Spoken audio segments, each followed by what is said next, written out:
Hi, my name is Cristobal, and now we're going to see all the components that are form-based. First is the login.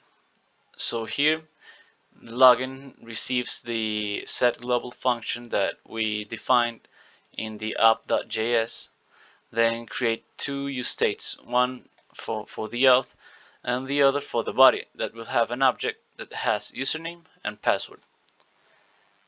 Afterwards, we have an input change function, a function that takes the name and the value of the target, because this will be a function that will be triggered with forms, with inputs.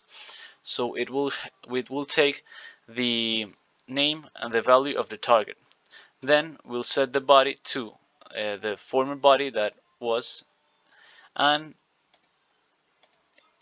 put this new value that is being changed. Then an onSubmit function that is synchronous, and as it is with the button, it will have an e.prevent default.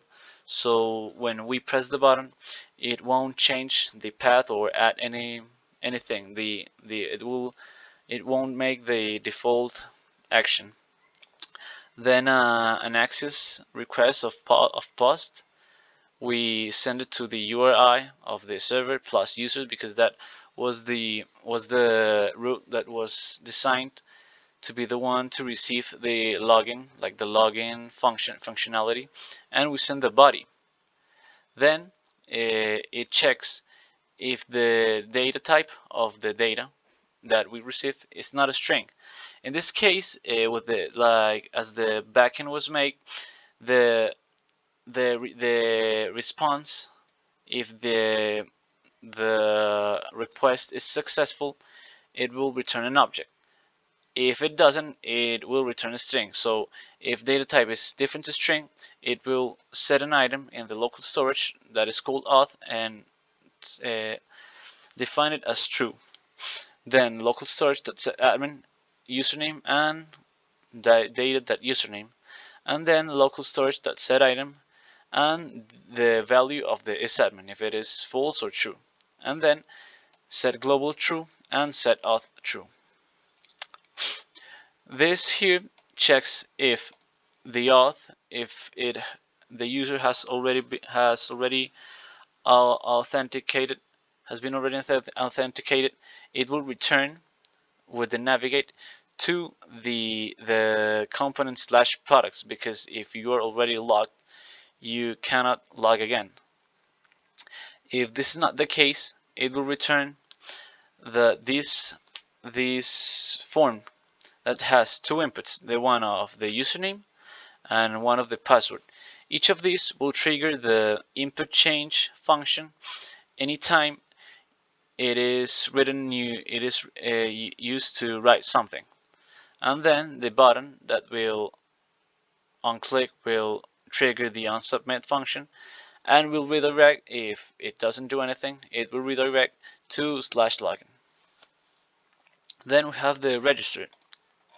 The register is the same idea with the use state, but in this case, as we need to create a new register, we have to have the username, the password, the email address, and phone.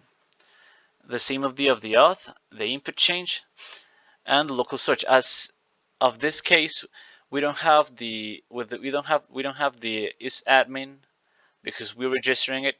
We set the set item of isAdmin to false, because the admin user has already been declared from the database. We cannot create a administrator from the shop. Then the same, if it has already been authenticated, it returns to /products, and if it doesn't, it renders this form that has 5 inputs, each one with username, password, email address, and phone.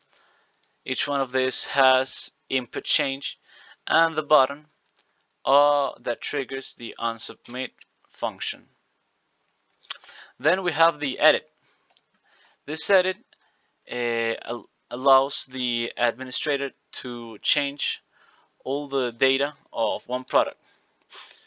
So here we we take the path of the URLs for taking the ID of the product. So with the path we make a recursive function that maps from right to left the path and takes the number that it's at the end of the path. Then the body and the set body, it is defined as null. The input change, the unsubmit. In this case, we're going to do a put request because it will update the data of the register we're trying to update, and the form that has product name, the product description, the product price, stock, minimum stock, and maximum stock. Each of these again has the input change, and at the end a button that triggers the unsubmit function. And finally, the admin profile. This is the one that allows the admin to change its own profile. It has the username, the password, the email address, and phone.